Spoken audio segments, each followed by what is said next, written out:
सुनिए, कई बार ऐसा होता है कि हम किसी कारणवश बेचैन फील करते हैं, अपमानित फील करते हैं, अशांत फील करते हैं। पूछा जाए तो जवाब मिलता है कि कल किसी से कुछ बहस सी हो गई थी, या कल किसी ने मुझे कुछ कह दिया, या किसी ने मेरी बात सुनी नहीं।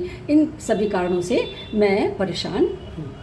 अब प्रश्न ये उठता है कि किसी ने कुछ कह दिया, उसकी वजह से मैं आज परेशान हूँ।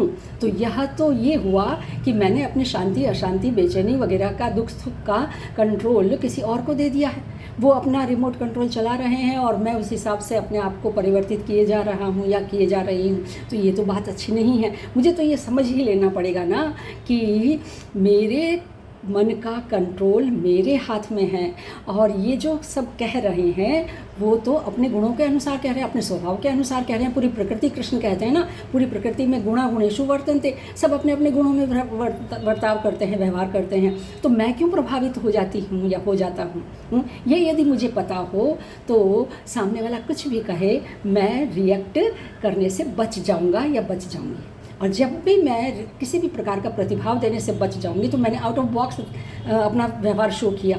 और यही कमाल करता है, जब मैं किसी के प्रभाव में नहीं आऊंगी तो मैं किसी को अपने प्रभाव में रखना भी नहीं चाहूँगी या चाहूँगा, है ना। हाँ, तो प्रभाव में नहीं आने से फ़ायदा ये होता है कि मैं तो नहीं चाहता कि मेरे प्रभाव में भी कोई आए, लेकिन धीरे धीरे होता यह है कि मेरा व्यवहार, जो मैं आउट ऑफ बॉक्स रिएक्ट कर रही हूँ या व्यवहार कर रही हूँ या कर रहा हूँ, उसकी वजह से अब मेरा प्रभाव स्वतः ही दूसरों पर पड़ता है।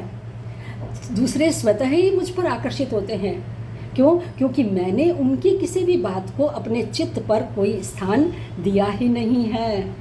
मैं उसके साथ किसी भी प्रकार के कर्म से बंधा ही नहीं हूँ या बंधी ही नहीं हूँ। बस यही कमाल है कि दूसरे सब जो करते हैं वो ठीक है, मुझे अपना ध्यान रखना है कि मैं बाहर के किसी भी स्टिमुलेशन से अपने आप को किसी भी प्रकार से रिएक्ट करना नहीं चाहूँगी, हिलना नहीं चाहूँगी। बस यही मुझे आज कहना था कि हम नाहक ही परेशान हो जाते हैं यदि हम अपनी ही मस्ती में रहें और अपना ही अवलोकन करें, अपने मन का कंट्रोल अपने ही पास रखें। बस यही तो इमोशनल कोशेंट है जो हर जगह आज ज़रूरी भी है। हाँ, तो बात अच्छी लगी हो तो लाइक कीजिएगा, कमेंट्स कीजिएगा, सब्सक्राइब कीजिएगा।